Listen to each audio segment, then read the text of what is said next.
You've got these politicians now that have to try to walk a line between both sides. It is a massive issue. This is the biggest issue we've seen in the Democratic and Liberal Party since Biden came in. Pfizer vaccine contract shows Ottawa accepted unknown efficacy of COVID vaccines. Now we've gotten to a point where we're not even worried about efficacy. We just signed contracts with these people that fast-tracked a vaccine into the market, and we bought hundreds of millions of doses. Once they signed this contract with these people being like, we don't know how it works, we don't know if it works, we don't know if it's safe. And in that contract too, if I remember correctly, it said you can't tell anybody, you can't talk to this about this to anyone, you can't disclose any of this to your MPs, so you can't even tell people in the political sphere. That's how tight-lipped they wanted people on this.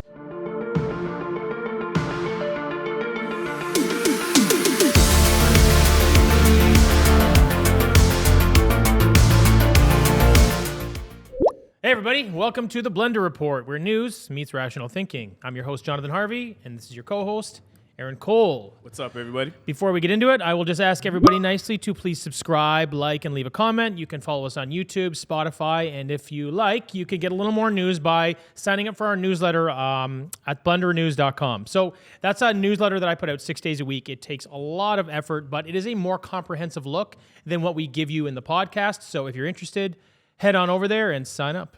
All right, let's get into it. Well, how's your weekend been going, man? What have you been up to for the past week?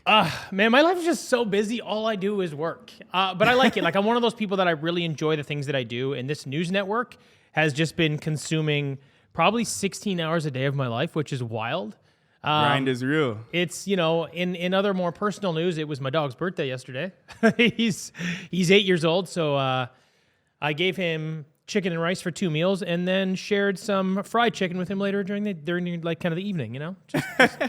No, that's what's up. What other better way to live it up for a dog's birthday, right? Did you get him a puppuccino? No, you know what? He always gets them. Every time we go there, he knows. Like, he's one of those kind of dogs, like he's pretty aware of what's going on. He's got a map in his head. He knows if we're going to certain locations. He gets excited when we go to Grandpa's. You know what I mean? If we pull into the Starbucks line at all, he just starts freaking out. He's head out the window. He's super excited. So he's a pretty smart pup. He gets them all the time. But it's crazy. Like, he's 8 years old now, and man, time flies. I already feel like I am so attached to the dog that I already feel like stressed about the fact that he's not going to be around forever. So every year that goes by, I'm grateful I have him. But every year that goes by, I stress a little more about not having him. Anyway, otherwise life's pretty good. How about you? No, I feel that. Yeah, you know, same here. Been staying pretty busy. I actually got the chance to go out and do some mentorship at Western University over the weekend. It's pretty cool. So it was a Western entrepreneurship and their Ivy school council and club. Nice. They had an event where, because, like, you know, if for those who are not familiar, I'm very heavily involved in the Web3 environment. I'm very well connected. I used to work with like CoinMarketCap and tons of your favorite projects. Can't disclose a lot of them, but yeah. So it's been pretty fun. And one of their students that actually ran the organization got connected with me on LinkedIn and wanted me to help serve as like a mentor for their event. They had like Nice. Ripple Ventures, they're sponsoring the event, and they're giving a few of the lucky winners. They're giving them a chance to fundraise up to $100,000 for their Web3 and AI startup project. Cool. So I got the chance to help them, like, you know, create their pitches, work that out, and kind of go through that. And it was pretty cool, like, you know. Nice. It's pretty funny because just looking back at it, it shows like, you know, it put me in a position where I thought about like where I was, like, you know, when I went to university and how I didn't know certain things, and like, you know, just being able to like impart, like, you know, some knowledge on some people so that they could hopefully some of them, we're going to get updates going on later into this week if they won or not. Yeah. Hopefully they won, you know, and everything like that. I hope everything went A-okay for them. Yeah, it's interesting when you make time to sort of give back, whether it's money, time, knowledge, all those things, you realize kind of what it does for your like your mind and your soul. It's good for you, man. Yeah, it's very good. So for the first topic for today, we have headline number 1. Netanyahu government is an extremist government, dangerous for the people of Israel, says Jagmeet Singh. This is from a National Post article, and within this article it says, as per Jagmeet Singh says, the NDP leader calls the Israeli prime minister an extremist with dangerous policies. And I quote, "The Netanyahu government is an extremist government. This is an extremist himself with very dangerous policies, dangerous to democracy, dangerous for the people of Israel," Singh told reporters. The comments did not sit well with Netanyahu, And I quote, Netanyahu said, "It is not Israel that is deliberately targeting civilians, but Hamas that beheaded, burned, and massacred civilians in the worst ways, in the worst horrors perpetrated on Jews since the Holocaust," Netanyahu said on Tuesday night in a post on X that tagged Trudeau's account. While Israel is doing everything to keep civilians out of harm's way, Hamas is doing everything to keep them in harm's way, Netanyahu said. Israel provides civilians in Gaza humanitarian corridors and safe zones. Hamas prevents them from leaving at gunpoint. It is Hamas, not Israel, that should be held accountable for committing a double war crime, targeting civilians while hiding behind civilians. The forces of civilization must back Israel in defeating Hamas barbarianism. So, Jonathan, what are your thoughts on this? I mean, the reality here is two wrongs don't make a right. Like, that's like the very simple way to look at this. What's happening in Israel and Palestine, there's bad things happening on both sides. And I don't want to get into justification because I think that's such a dead-end argument for so many people. But what I want to say is like this, is the death count in Gaza is over 13,000. Right? And it's stayed pretty stable in Israel, around 1,300. They know they knocked it down a little bit. Hamas, it was horrific what they did on October 7th, right? Horrific. And, you know, what Israel's done since, people, self-defense, sure, that's fine. But a lot of what's happened in Gaza and in the West Bank has also been horrific. You know, like there's no two ways around it. And trying to justify it by just saying these people are terrible and we're not. Like, look, when violence is being committed at this kind of scale, everyone's bad. It just is. There's other ways around these things, and it never should have gotten to this point. That's kind of the reality. That's sort of how I feel about the war side of it. In terms of what Singh is saying, like, first of all, I mean, the guy's throwing stones in a glass house, right? Right, 100%. No, dude. that's actually very true. Right, like he's a big problem for this country, and like I've said this before, Singh is the most powerful man in this country right now. Because he gets to draw a line anytime he wants with the prime minister so that the prime minister can maintain his coalition. And he's done this twice. And he's cost taxpayers billions and billions of dollars to do it. The dental care program, $13 billion. This pharmacare program is going to be $30 billion a year plus. It'll grow, right? Because once there's money available, like I say, people line up. You know what I mean? So this guy himself is bad for society. He says that he's doing things that are right, but like if you look at what's happening in the economy in Canada, it's falling off a cliff. And this guy implementing these rules is only going to make it worse. That's kind of the truth here. Now, when it comes to him saying this against Netanyahu, you know, Netanyahu, which a lot of people may or may not know, he was on the brink of a civil war in Israel himself. And a lot of that was because he was doing sort of autocratic shit. So how their system works is similar to the United States, where they have a judicial system in the way of sort of the government. And it's a checks and balance thing, where they kind of go, hey, look, we're going to implement this law as a group of politicians. And the judicial system will kind of go, hey, that's crazy. You can't do that. So they will repeal or pull back. And again, they just try to keep the country level. It's like, it's so they can't be an autocracy. But what Netanyahu was trying to do before this all happened is he was trying to remove the judicial system's ability to repeal anything, which means you're becoming a dictator. And the thing is, look, like, I don't care if you're left, if you're right. If you want ultimate power, you're acting as a dictator. One they'll call, you know, it doesn't really matter what sort of political affiliation you put over top of it. It's the same fucking thing. And Netanyahu was running down that line very, very quickly. So in a lot of ways, yeah, he's not good for the people of Israel. He really isn't. And that's why they were kind of on the brink of their own civil war. Then by this happening, you know, by the war kicking off between them and Palestine, now he's got a sort of a coalition government, very much like Singh is a part of a coalition government here. Again, back to the glass houses thing. You know what I mean? In my opinion, you know, this war has actually done something interesting that you don't usually see. Usually what happens is political affiliation around the world, they just stick with their allies. It doesn't really matter what the ally does, whether it's right or wrong. They stick to their line, and politicians just kind of parrot it, right? If it's Ukraine and you're in Canada, you're just pro-Ukraine. You know, that's just, it doesn't really matter what happens there. That's what they do. And you can see a lot of support from those people in society. People were supporting Ukraine in Canada for the most part. But this war is interesting, right? Because what's happening is politicians kind of have to walk a line between, okay, well, our ally in this case is Israel, right? From a diplomatic perspective. But a lot of Trudeau and Singh's followers, they sort of see it the other way. They're sort of pro-Palestine or pro-peace in Palestine. And I'm not talking about the extreme ones. I'm saying people that are like, hey, you need to call for a ceasefire. Those ones. Yeah. Most of the Palestinian supporters, I would say, they just want a ceasefire. Yeah. And they don't want Canada sending money over to Israel to support genocide. That's exactly it. So what's interesting, though, for me is you've got these politicians now that have to try to walk a line between both sides. And the only way for them to do it, it seems, is to offend both sides, is to call them both wrong. Because that seems to be the approach. So now that that's happening, obviously Trudeau's got Netanyahu up his ass on Twitter, which is kind of funny. And then Singh's running to his defense. I guess he's his little bulldog. I don't fucking know. But that's where this all came from, right? He was like, oh, you're attacking Trudeau. I'm going to go out here and say something and show a little support. Yeah. To me, it's all a bunch of diplomatic bullshit. Neither one of them really affect each other's lives. And I think they're both doing a terrible job.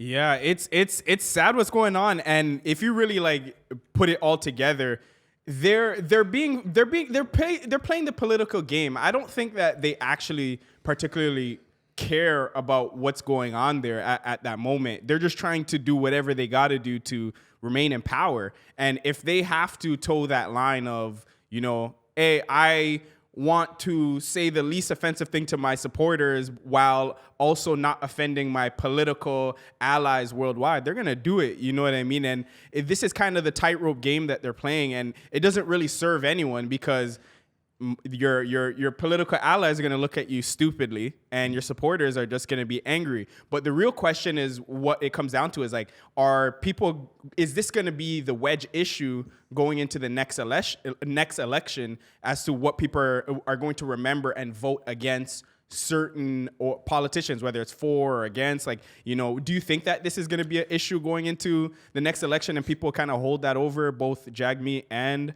Trudeau?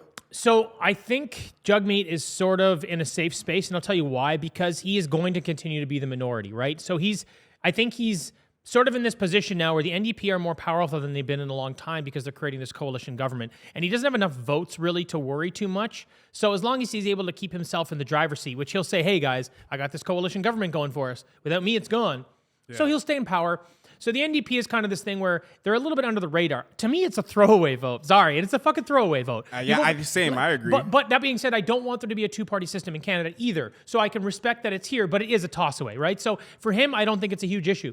But back to Trudeau and Biden, it is a massive issue. This is the biggest issue we've seen in the Democratic and Liberal Party since Biden came in. Maybe not since Trudeau, because he's fucked everything up. But yes, like let's be realistic. The guy's made a total mess of things. Everything's a disaster since this guy's been in power. But it is a major wedge issue, for the Democrats, and it will be for Trudeau as well.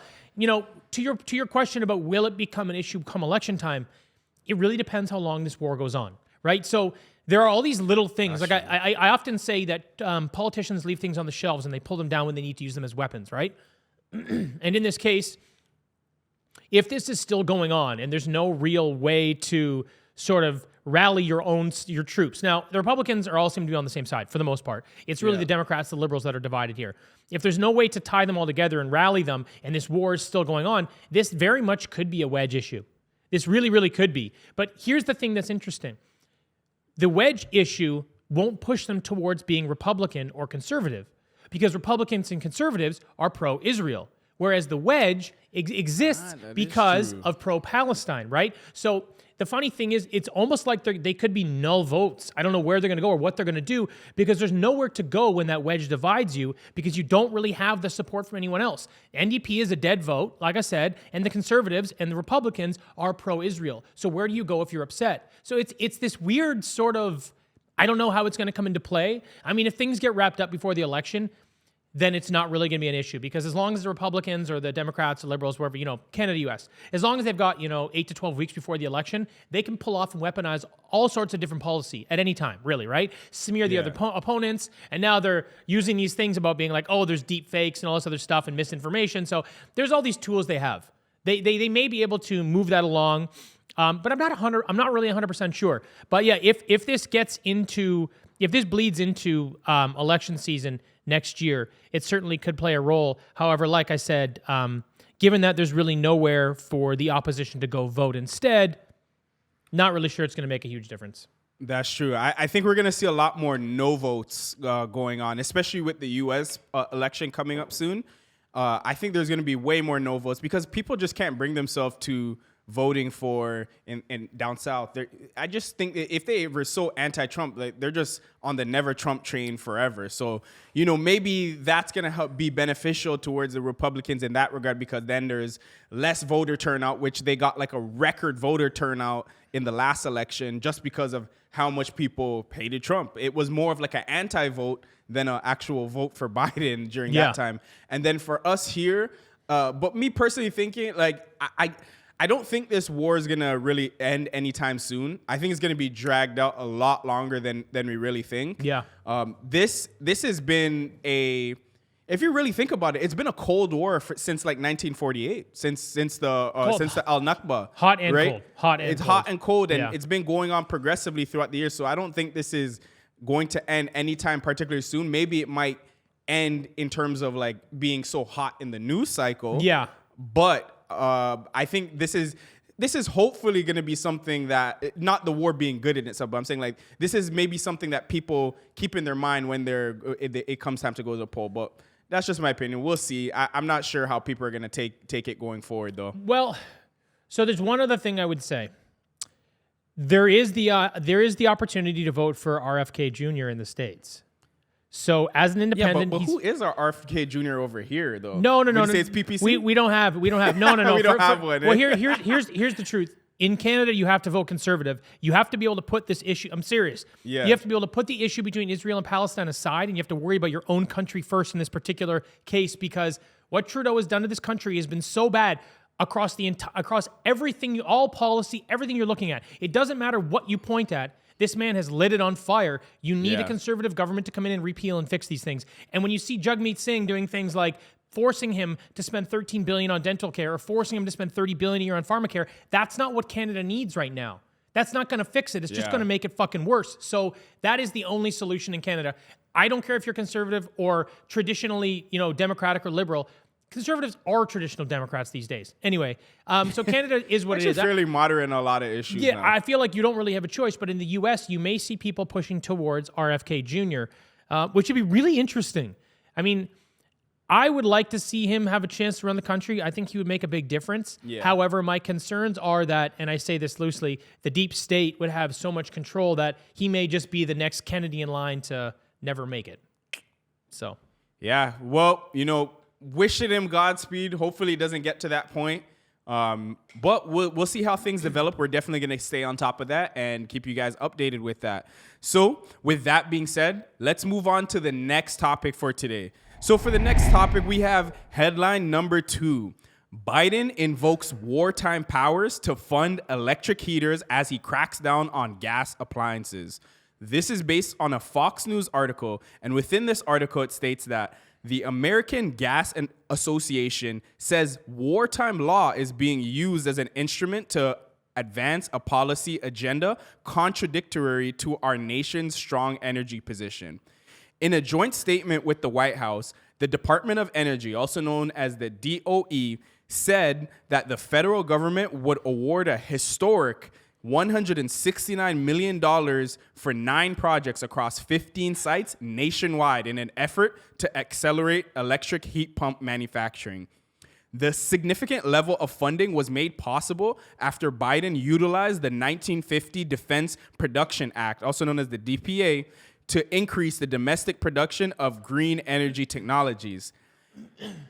Within this article, it says, and I quote, "Getting more American-made electric heat pumps on the market will help families and businesses save money with efficient heating and cooling technology," said the Energy Secretary Jennifer Granholm. These investments will create thousands of high-quality, good-paying manufacturing jobs and strengthen America's energy supply chain while creating healthier indoor spaces through homegrown clean energy technologies. So, Jonathan, what are your thoughts on this? Okay, so first I want to point out that this is part of the Inflation Reduction Act. So Biden just spent, using emergency powers, $169 million, which will cost American households an average of $9,000 more to maintain and basically sustain themselves with all the new appliance laws. So I'm not sure where they got their definition of inflation reduction, but this is 100% bullshit. It's only going to make things worse. What's now second for me, look, the guy's using emergency powers, saying that it's an issue of national defense to fight climate change. I'm sorry, I'm going to need a little more support for that.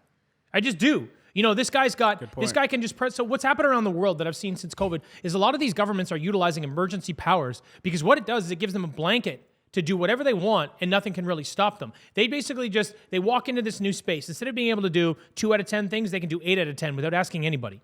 This guy just handed $169 million to I don't even know the companies, but I bet if you look into it, it's corrupt as hell. Guaranteed it is. And anybody I've talked to that uses electric heaters, so I was chatting with someone the other day from Atlantic Canada. They're like, they're dog shit. They cost me so much more time, effort, and energy just trying to maintain. And we're doing all of this to reduce greenhouse gases, which again, I really still think that the jury is out on the effect it's going to have when you just change over these things in households, right? Because you're not going to go in and change them in pre-existing homes, right? Because swapping that infrastructure is insane. So you're only talking about new builds. So this kind of money being spent on something through the Inflation Reduction Act to try to make this difference in new homes, dude, we're talking about a drop in a bucket. But what I really, really don't like about this is the fact that he's using emergency powers for something that has to do with climate change. Because I think this is a very slippery slope. I think he got no pushback. There was no real way to stop him because these measures still exist. Did you say 58, 59, it was put into place? And I think it's going to set a really bad precedent. They're having major economic issues in the United States, right? They're arguing back and forth about sending money to Israel, sending money to Ukraine, about, which is wild because they sent basically $0 to the people of Hawaii when that whole place burned down, which is insane. So you're looking at these things, and you're kind of going, the country is strapped and they're trying to spend money in better places. And now this guy can just yank this cord, and now he calls it an emergency. So it was an Emergency Measures Act. I'm not sure. Like you'd mentioned it. I forget the exact name. It was the Defensive Production Act. So this was the DPA. from the 1950. Right. Yeah. And then he gets to spend $170 million. And this is only the first tranche. There's going to be more. Now that this is okay, he's going to do it again. Now, how soon does that number track its way up to $1 trillion? Now, how soon do all the other Western governments around the world who are sort of parroting the same... who are sort of parroting the same idea of we need to get ahead of this greenhouse gas stuff and change climate and all these other things when this is an ineffective measure. But like I said, it's a drop in a bucket. But what it did is it opened the door. If the United States says that it's okay to use emergency measures to do something like this, you're going to see it in Canada, you're going to see it in France, you're going to see it in the UK, you're going to see it all over the West. And now those people's fears of being like, we're going to be locked in our homes because of climate change. I know that sounds crazy, but how did we get locked in our homes before? Emergency Measures Act. That's exactly what this was. And now this guy just pulled the cord and said, I can use it for climate change. And as soon as this happens, this is a very slippery slope. And I think it's going to get a lot worse from here. I would actually pay more attention to the connection between emergency measures used for climate change than whatever difference this is going to make for climate change and the money that he spent. I think we're going down a bad road here. Yeah, it's getting very spooky in that regard. And I think the weirdest thing about this whole situation is that there's just no logic behind it, aside from, wanting to implement emergency powers and just having that in their back pocket. I think the silly argument like that people who would genuinely support this would make is that, it's better than for the environment. But when you look at it, these electric heaters and gas heaters, they're meant for specific purposes. Like if you have like a bigger home, you're going to want to use a gas heater because it's going to be more efficient at doing the job at the end of the day than an electric one. That's meant for more like condos, apartments, smaller homes. So not only is it inefficient, it's like, okay, how does this affect the energy grid? And how are we producing, if it's going to require more energy to heat up a larger home, or it's going to affect the grid, and then, what are we using to power the grid in the first place? So if we're just basically moving basically one type of, I guess, fossil fuel or natural gas energy into another area. It's like we're not really removing it. It's like if you're sweeping dust in your home, and yes, the dust is in the bathroom, then you just sweep it to the living room. There's still dust on the ground. Like it's not going anywhere. So I think it's kind of tragic that a lot of people don't realize the sleight of hand that's being played there. But it's done intentionally. It's very sneaky. But I just don't see how this helps anyone, you know, in the United States. And like you said, it's eventually going to trickle over to here. And it might be even worse over here because we have a lot colder climate than the majority of the United States. So I think it's going to get really, really interesting over the next like 5 to 10 years as, you know, Agenda 2030 gets closer and closer. Yeah. I mean, you actually make a really good point about the energy grid.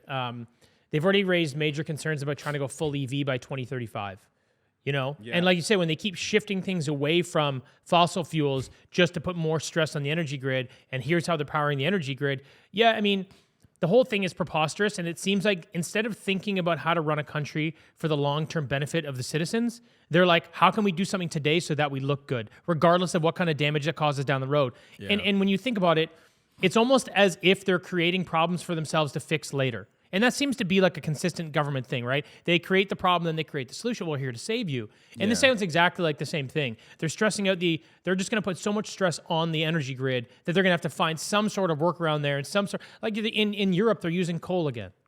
You know what I mean? So it's, well, it's just, it's like, I think, if I remember the statistic correctly, the greenhouse gas emissions, like throughout the entire world, you know, had actually gone up in the last few years since they started trying to apply more of these net zero policies because people can't keep up. So then when it ended up, and I think the wars are obviously playing a role as well. So then they've actually had to revert back to using coal in places throughout Europe, and they were wood burning for a while, I think, in the UK. So again, like you said, these people are not really thinking about these policies outside of sort of, it's like a linear. They're thinking about them in a linear fashion and not in a more integrated.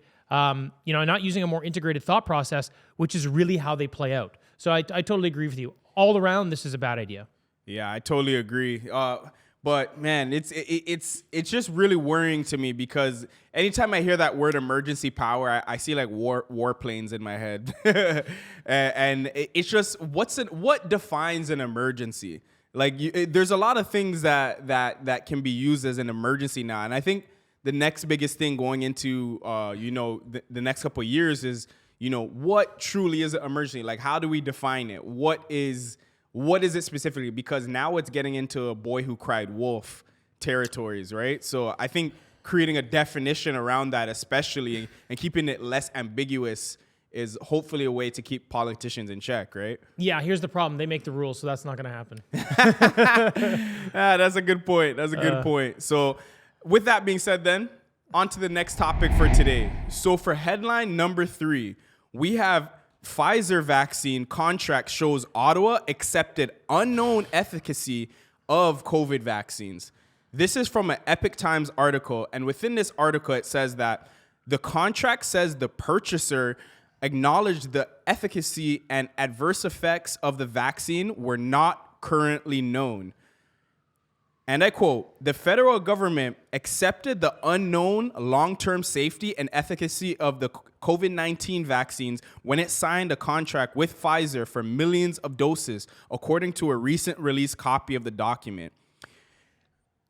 Purchasers further acknowledges that the long-term effects and efficacy of the vaccines are not currently known and that there may be adverse effects of the vaccine that are currently not known, reads a copy of the statement on October 26, 2020, within the contract with Pfizer, which was obtained by the Canadian Independent via an access to information request. In an email with the Epic Times, Health Canada said that Public Services and Procurement Canada confirmed that the document is indeed a redacted copy of the contract between Canada and Pfizer. By signing the agreement, Ottawa also acknowledged the vaccine and materials related to it were rapidly developed due to emergency circumstances of the COVID-19 pandemic, and it would continue to be studied by Pfizer after the vaccines were delivered. This is pretty crazy, but what do you think about this, Jonathan? I mean, this is so insane that, like, I feel like all I need to do is repeat it in a different way so you can, it's like, it's that bad. I'm like, yeah. So our government, we know that we give pharmaceutical companies blanket coverage over vaccines. They're already not in any trouble. But at least before now, they had to prove efficacy. A vaccine used to have to work. It used to have to stop you from spreading and stop you from getting it. That was kind of the loose definition. Well, it used to be firm. Now it's pretty loose of what a vaccine was. And, since the 80s, safety was never really their concern. They don't do any safety studies. It doesn't really matter. So that's obviously, are you wearing that coffee? Did you just pour that on yourself? Yeah, I thought I did, but I missed. I missed Good. completely. No, that's good. So, the issue you have is now we've gotten to a point where we're not even worried about efficacy. We just signed contracts with these people that fast-tracked a vaccine into the market, and we bought hundreds of millions of doses. After, what was it, 7-8 months? They had to. It was October 20th. Yeah, October 20th. That was like 6-7 months. They signed this contract with these people, being like, we don't know how it works, we don't know if it works, we don't know if it's safe. And in that contract too, if I remember correctly, it said you can't tell anybody. you can't talk to this about this to anyone. You can't disclose any of this to your MPs, so you can't even tell people in the political sphere. That's how tight-lipped they wanted people on this. So you look, and you have to sign for hundreds of millions of doses. And then the pricing they had was wrong too. They originally said it was like $19 and change. Apparently it was closer to $30, which is 50% more per dose. And if I remember correctly, what I think we have sitting in storage in Canada that we can't give away and no one will take and nobody wants, which is good to see, is about 32.5 million doses. So that's about $1 billion worth of product we're just going to burn. How is nobody accountable for this?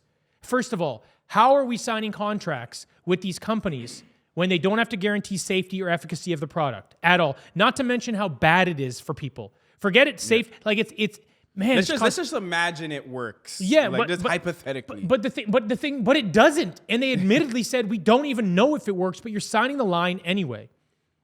This has gotten to a point. This is a big red flag, and I think more people need to pay attention to this. This isn't just another one of those, COVID, blah, blah, blah. This cannot happen. Our government signed these agreements. They were signed all over the world, basically saying, you're signing this without even knowing if it's efficacious whatsoever.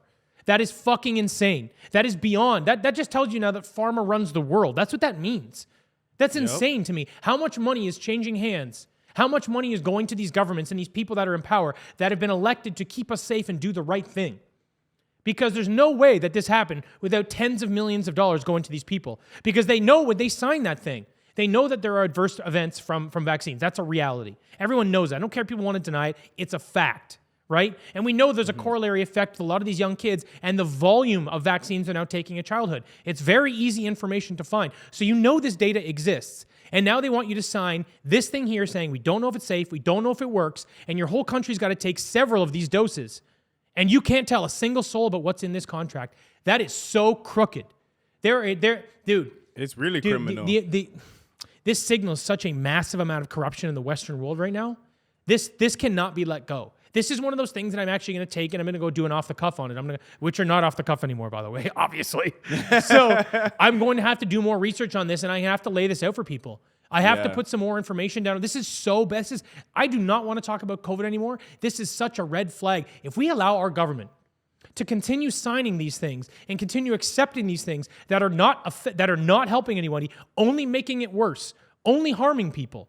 Dude, I don't care. Like, people might say this sounds like a tinfoil hat thing. Our government just accepted a bioweapon from a pharmaceutical company that we paid for and then gave them blanket legal coverage. What the fuck? What are we doing?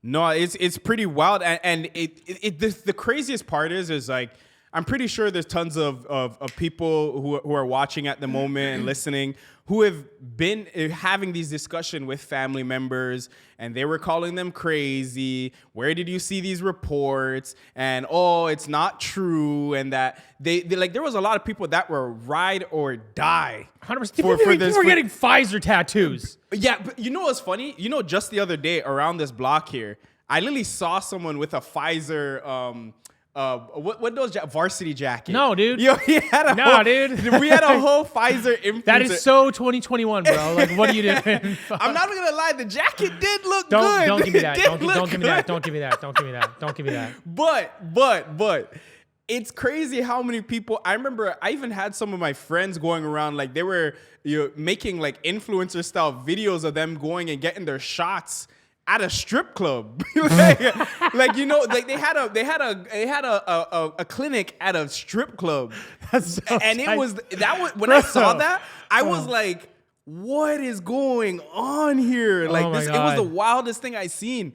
But like, it just goes to show you that like, it's crazy. The information is always there present. It's just about when does it hit the news cycle, Right, and when of does course. it become prevalent to people? Because this has been like common knowledge, but it was so common knowledge that they wanted it to keep it so secret that's when the censors are out. Like, oh, they would say this is disinformation, that's disinformation. You couldn't use the word vaccine. You couldn't even. Come And on, it dude. was scary. It got to the point where I could even say now we can say COVID-19, but I was calling it the beer bug. Nice. Back then, you know what I mean? Yeah. Because that's how crazy it was. Like, you couldn't mention anything, but just seeing that, like, everything that was being reported back then is 100% true. And, you know, families were ruined over this. Families, friendships. Of course. Ruined over this, all for this to be right. And now you're having people dying over this. Yeah. Because think about it. Like, yes, it was sad that people were passing away due to COVID. Sure. However, especially as a young person myself, I'm only 27, right? At the time I was 24. So I was just like, why would I, as a young person, risk these adverse effects for something I know I'm likely to survive for? And people are being kicked out of school for it. I had friends getting kicked off of varsity teams for it. They couldn't play sport, everything like that. And now everybody's sitting with egg on their face. Well, what's worse is they didn't even want to tell you that there were adverse effects. You still have something happen today, and the first thing they go is, it wasn't the vaccine. You're going, look, the guy died yesterday. It was a heart problem. It's like, it wasn't the vaccine. You guys are crazy. It's like, do you know that it wasn't? I don't know that it was, but I can suggest that it might have been. It might. Because the guy was in his 30s and he was running a marathon.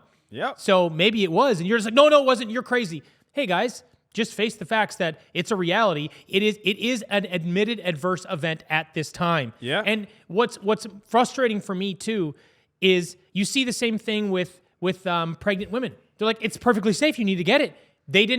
The tests that they did with pregnant women, the results are horrific. There was so many, dude, it is so bad for women that are pregnant, and they just hid all of it. Basically, the big problem that you have here is that it ends up in like your reproductive organs. Wow. Dude, if you look at the data on what it did to women that were pregnant, and the number of the number of just basically abortions that ended up happening, you know, they were vaccine related abortions essentially. You know, it's pretty wild, and they got to do all these things under this guise of this contract that said we don't even know what it does, we don't know if it's safe, we don't know if it works. So it's like at the end of the day, you're like, yeah, you can't blame the vaccine companies, but I think we can blame the government for this one, and I think that we should.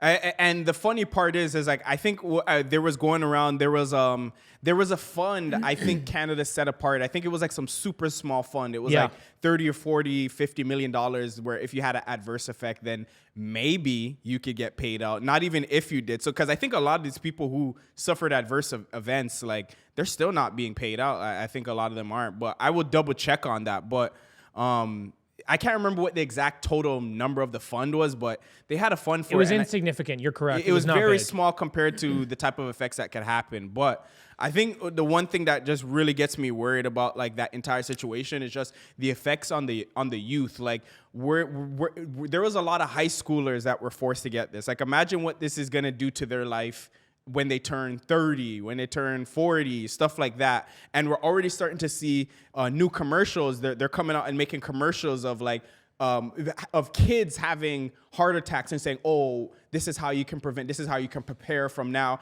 And they're trying to inform. Like, remember how we used to have like those anti-bullying commercials? Yeah. Like back in the day. Now it's like heart attack care commercials, and they're putting them on like TV. Like, I saw it on YTV the other day. That's so wild. It's just like, it's wild they're that you watch already YTV. mentally, they're already mentally preparing kids, seeing like, oh yeah, it's normal if kids get heart attacks it's wild, and stuff dude. like that. You know what? There are so many instances of this happening, and it seems like obviously I'm reading the news every day, right? And the number of people that are dying that are way too young to be dying, and a lot of them are heart related, stroke related, stuff like that. Like, obviously not all of them are correlated. But like a reasonable amount, I would suggest are. And no one, will pay any attention to it. They refuse to look into it, and they still continue to call you crazy. But shit like this exists right in front of their face, and they still deny it. They still look at it and go, "Nope, you're nuts." That's that. It's because they committed to doing it, and I understand people. They become associated with their opinions and they identify with it. And I understand I understand on the micro level, but at the macro level, there should be enough people to say, "Hey, maybe we were wrong." And when you see stuff like this is such a red flag. This is such a red flag to say, yeah, you need to look into this, and this doesn't make any sense. And look, I don't need anybody being like, "Oh yeah, Jonathan, you were right, good for you, blah, blah, blah." I don't need any of that. I don't need vindication. I don't give a fuck. My whole goal was to stop the government and to try to help people. So now the best way I can do that now is for people to pay attention to things like this and to make sure we do something to stop it from happening again. I think just, bringing more awareness to it is definitely a thing. Getting these conversations started, because people need to have these internally, you know what I mean? And I think with more people talking about it, it becomes less taboo at the end of the day. Yeah, for sure. I think the biggest thing is I almost think it's less about it being taboo, because I think people are comfortable saying that you and I are idiots. I think they're like, "No, those guys are crazy." I think the problem is actually coming to terms with reality. That's what it is. It's not about it being taboo. It's about actually questioning what you think to be true. And I think what the world has sort of learned at scale, for those paying attention over the last few years, is that we need to ask those questions about pretty much everything. Yeah. And I think we just need to get more people on that page. And when you see things like this, it's a great opportunity to help bridge people over. To be like, "Hey, look, I know this is the way you saw things. I'm going to speak to my parents about this." My parents let me do my thing, but they saw it a different way than me. They did. They did not agree with my decision and what I was saying and how I felt. Now, I know so much about it because I was doing so much research and doing these videos that I was very, very hard to argue with. In fact, don't waste your time. On that topic, really, I would pretty much crush you because I was so heavily invested in the research and the data. But, we maintained a good relationship, even though there was a little bit of friction. But this is one of those things where I would go to them and say, "Hey, look, I want you to see this. I want you to look at this, even though I know you're on this side of things, and maybe you'll continue to get vaccines, and that's fine. That's totally fine. But I want you to identify how wrong this is, and that these are the people that you trusted to do the right thing for you, because they totally fucked you." So let's move on to the next story for today. So for that, we have headline number 4. House Speaker says January 6th security footage is being posted online for public access. This is based on an NBC article, and in this article it states that the GOP-led House Administration Committee on Friday began by posting 90 hours of security video that had already been released to media outlets. In the article, it states that a Republican-led House committee on Friday began posting internal video from the January 6th riot to a public website, with House Speaker Mike Johnson vowing to make the footage available to all Americans. And I quote, "Today, we will begin immediately posting video on a public website and move as quickly as possible to add to the website nearly all of the footage, more than 40,000 hours," Johnson, the Republican from Louisiana, said in a statement. And I quote, "This decision will provide millions of Americans, criminal defendants, public interest organizations, and the media to have the ability to see for themselves what happened that day, rather than having to rely upon the interpretation of a small group of government officials." He said, adding, the request for access to specific videos can also be made through the House Administration Committee. So, Jonathan, what are your thoughts on this? I see a lot of things here, right? So it's interesting. First, Johnson is really pro Trump. He's like MAGA all the way. Let's go. So I understand that he would want to do this to try to open up the Democrats to some trouble, and then basically try to prove, not just that January 6th maybe wasn't an insurrection, but with that, sort of proving that Trump was innocent. So he's using it, in my opinion, as kind of like a sort of tertiary election campaign strategy. So I give him a little bit of credit for that. I think it's kind of funny that way. The other thing that I think is actually positive, I think that people should be able to see this footage. Now, I watched a little bit of it. I don't think people are going to be very impressed with what they see there. It's pretty bad. People are pretty terrible. But when you look at 44,000 hours of anything, I mean, I know there's only 90 out. You're going to see a lot of bad shit when something like that goes down. But it is positive in the sense that it's going to sort of stop this whole we're doing things in secrecy and putting people in jail for 20 plus years, even though they weren't there. Like, I don't really, I understand that America was kind of built on a conspiracy. That's how they were sort of built. And that's why any sort of conspiracy charge there, you get serious time for it, right? And that's why these guys were thrown in jail for over 20 years, some of them, right? Even though they weren't on site. But I believe that this is going to kind of open up and show America and show, the Republicans and maybe those people, there might be a new trial for these people. I don't know. I think that's one of the sort of the positive thing. And if not, then good. At least then the Republicans and all these people that saying it wasn't an insurrection and that these people didn't do all these terrible things, at least that question will be answered. So in either case, I think you're providing answers. I don't know where it's going to land. To be honest with you, earlier we were talking about opinions. People don't like to change their opinion about things, even when faced with facts. So the reality is, at scale, this won't change anything, right? The people that believe it was an insurrection will continue to believe it. People that don't will continue to believe it. And if you look at 44,000 hours of footage, I guarantee you will find enough to support both sides. However, it will sort of shine a light on things in terms of, at the higher level, sort of maybe at the judicial level, at the government level. And it may be something they can't hide behind anymore. And the Democrats may have to stop using it as a weapon and saying it was an insurrection and stop trying to get Trump kicked off a ballot. However, on the other hand, if it does turn out to be quite bad, perhaps they're justified in doing so. I don't know, but at least that will be put out in the open. But one of the other things that I kind of want to identify here is when you release 44,000 hours of footage on something that is one of the most divisive topics in the country, what are you doing? You're misdirecting people. You're keeping them busy. You're not keeping them focused on maybe things that are important. You're giving them one more stupid thing to play with. This is the same as gender ideology. This is the same as all the LGBTQ stuff. This is the same as, Black Lives Matter. This is exactly the same. It is. It's just wearing a different hat, right? It's 44,000 hours of footage in what people are calling, depending who you ask, they call it worse than 9/11. I mean, AOC's kind of up her own ass with stuff like that, but they say these things, right? So when you're releasing all of this to the public, you're going to create a bit of like a mass hysteria around this and another really big divide and another really big topic for the American people to fight over. So in that sense, I don't really love it. So like I said, I'm very divided on it. I think there's pros and cons, but that's sort of how I see this. Yeah, I think one of the pros of this situation is particularly the people who are being charged for this event. So like for anyone who was like getting criminally charged, I think this is important because now that they'll have more information and data to help defend themselves. So I think that's a real positive. But like you said, like you can create anything. You can create any narrative you want with video editing and AI.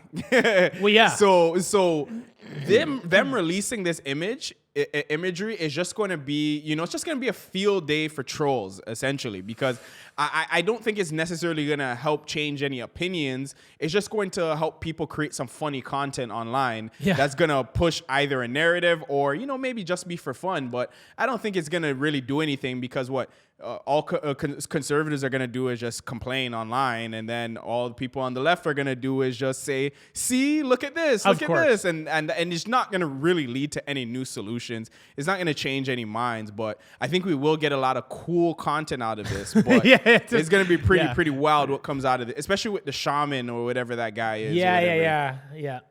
Jacob Chansley. Yeah, he's actually running for office in Arizona. Oh yeah. He's denounced the QAnon regime, though. He's out of that now. Yeah, it's pretty wild, man. Actually, one other thing that I just thought of too that's interesting, and you kind of got me when you said just about sort of manipulating video and AI. This has already been looked at by somebody, right? This has already gone through a special committee, right? Yeah, a special committee, only select, basically a special group of people that we have no clue who they are. There's going to be missing footage. 100% there is. Oh, yeah. Redacted footage, most definitely. If anything is damning or if anything would point one way or the other with any real weight, that won't be around. That'll be gone. 100%. Yeah, and why would they be incentivized to release all of the image anyway? Like, what even them putting up all of this hours of footage, like, there's really no benefit other than the legal defense. It's just like you said, I think now the more that we speak about it, I really do think this is another distraction technique. And it's just more so about like, okay, why would they release this opportunity at this time? Like, yes, we know we have Trump's trial coming up and everything like that. But what's also happening in the economy? More people are about to lose their jobs. So maybe this is something that can keep them distracted, kind of like I guess for some people, this is like their version of new sports news. You know what I mean? It is. So maybe that's another way to keep them distracted and stop pointing fingers at certain topics. Well, you made a good point, right? So use sports as an example. I love sports, and it depends on the season. Yeah. Right now, it's football season. I like to watch the NFL. I watch a little bit of NHL, but mostly NFL. Baseball season, that's my favorite. Yeah. If there's a major tournament on golf, yeah, I'm that nerd. I'm going to watch all 4 days. I like it. But with these people, it's similar. When you think about creating content and filling that social sphere with all of what's going on, well, Israel, Palestine, it's getting old. I mean, I don't think it is in terms of I feel for the people. I know what you mean. It's not getting old, but for the news cycle, it's getting old, right? It's been a month and a half. So now you've added something. You've thrown this new divisive topic into the mix, and a lot more people like to create content and like to consume content than like sports. They do. Like for them, I would suggest like hundreds of millions of people are making content all the time and have an opinion about everything. This is a show about opinions. whatever. You're welcome. So, yeah, like I really do see it as that. But one of the actual things too that you sort of touched on there, I think, is if for nothing else, the Republicans, by releasing this, look like they're in favor of being open and honest with the citizens. They look like they're in favor of saying no censorship. You should be seeing this. We are elected officials. Here's the proof that we care about you. So it's actually a pretty smart political move, I think, from the Republican sides. They really have nothing to lose because they've already lost the Jan 6th debate. So the only thing they can do here is win. It can't make them look any worse. So now they've released the footage to show that they care and they're not censoring people. It may work in their favor where it may benefit Trump and it may benefit the Republicans because it can really only go the other way. That's the only way the narrative would change, right? And then honestly, too, I think I think more than anything, like we said, it's a distraction tool. Keeps the people preoccupied. Yeah, so people are going to have tons of things to keep them preoccupied for a bit. But it's going to be interesting to see how that continues to develop. We're definitely going to hear about it way more as time goes by. I'm waiting for some, because it's only been 90 hours and Marjorie Taylor Greene's already like, we need a new committee. Everyone needs to get on the stand. I'm ripping everybody apart. Bro, you've only seen 90 hours. You probably haven't even watched it. It hasn't even been 90 hours since it's been released. Yeah. And they're already freaking out. I'm like, bro, at least let them get through 1,000 hours. Because what a long, because I mean, the thing is, if they're doing this already after less than 100 hours, how does this conversation go as the next 44,000 hours of content gets released? Yeah. Fucking slow your roll, kid. Jesus. It's crazy. They probably have some people looking at this around the clock, like trapped in the basement watching this. But here's you're right, but here's the thing. If anything was damning, it'd already be on this show. We'd see it. That's true. So it's not. It's maybe political it's just theater. dry footage. Bro, it's political theater. That's all this Yeah. is. They're just weaponizing this shit against each other. Anyway, yeah. All right, so let's get into the next story for today. So we have headline number 5. The West has a new enemy. China and other hostile regimes are forming a menacing authoritarian alliance against democracies, experts warn. Political and military leaders have introduced a new acronym, CRINKS, to describe the alliance between China, Russia, Iran, and North Korea. China is forging a menacing alliance with other hostile regimes against the West and is growing as a prominent threat, challenging U.S.-led democracies across diverse arenas in the Indo-Pacific theater, experts warn at a recent international security forum. Political and military leaders have shared this perspective during 2 panel discussions at the 2023 Halifax International Security Forum in Halifax, Nova Scotia on November 17th to November 19th. So, Jonathan, what are your thoughts on this? Well, honestly, I think the West was just looking for a name for their enemy on the East. That's all this was, right? Because if you look at what's been happening over the last, I don't know, forever, but in the last 5 years, we've seen it a lot more. We've seen these East versus West sort of gentrifying, whether it's militarily, economically, politically. It's mainly an ideological thing, and they're sticking to their own sides. And now what's happened is the West is obviously supporting these wars in Ukraine. They're supporting the war in Israel against the Palestinians or the Hamas, however you want to look at it. And what's happened is they've now given this name, the CRINKS. This is the East, and this is who the West are going to continue to fight. So now they're going to tell the people we have a common enemy, and they're fighting against democracy, and they're the bad guys. So it's the problem is now you've got another war on terror, you got another war on drugs, you got another war you can't win. That's what this is. You cannot win this war. And why I think they do these things and why they give these people acronyms and names and stuff like that and group these countries together is because they don't want to go at one country. Because if you go at one country, that's a blanket rule. If you have a problem with Iran, You don't do anything with them. You don't do business with them. You just stay out of each other's yard. You guys are at war. That's the end of it. So when you give it a name like CRINKS, you'll notice that China is also in BRICS, right? So they do this so that they have two sides. They have the one side that they can fight and condemn, and from a military perspective, they can push back, and they can fund their military-industrial complex, and they can tell everybody they have a common enemy. These are the people that are ruining the world. But on the other hand, they're in their back pocket economically because it's through a different acronym, BRICS. It's total bullshit, but that's the only reason they did this. Look, if you look at what happened at this summit, there was no new information shared. Everybody already knew everything. What they did was they talked about it all in one place and wrapped it up with a nice little acronym bow called CRINKS. There's so much deception that happens, like, you know, in the political scene. And whenever I see stuff like this going on, it's another indicator showing us that, like, we're losing our power, not only economically, but politically worldwide. I think it's a clear indication that they understand that there's an East-West divide, like what you were talking about, but the East is winning this divide, where we have to still pretend that we're running things in the West, but it's actually the East that's winning. Like, I remember seeing a video not too long ago where someone was talking about they were talking about the difference between, like, someone was saying, he was responding to a video that was talking about how someone was complaining how Trudeau has turned this place into China, right? And he was saying, if you actually look at it, China has actually become a far more advanced society than Canada itself. So he was making the argument saying, there's some things that we shouldn't take from China, but there are some things that we could take from China and actually improve our society, right? And actually head towards advancing, having more, economic output, more advanced cities, more advanced transportation, things of that nature. And although I don't particularly agree with the argument, I thought it was an interesting point that was being made because it was showing that, like, the world's perception that, like, Asia is like some backwater type of society is actually mislabeled. Like, they're actually far more advanced than us in a lot of scenarios. And I think this was also shown to be and proven to be true when Xi Jinping went to San Francisco recently. And when he went to go visit San Francisco, magically the homeless people disappeared from the streets. They found a place for all the homeless people. They cleaned them up off of the streets. They got them removed. There were no open air drug use, nothing like that. And then while he was there for that time being, it was all okay. But then as soon as Xi Jinping left, what did it go back to? You found the same homeless people back on the streets, shooting up in the open again. So it's just like, what is it about the East that's so well put together that, the people in the West want to keep up this charade that we're still number one, but they're always, secretly supporting the East behind the scenes. Maybe they are more advanced than us. So it's just been something that's been on my mind quite a bit lately. Yeah, I mean, I think building an acronym like this and calling them the enemy really does push people against them in all respects. Mm-hmm. They look at them as the enemy. They don't want to have anything to do with them, and they just continue to root for their own team, yeah. Which I think is a big part of this, right? But with respect to what you're saying in San Francisco, I actually think there's a bigger problem there.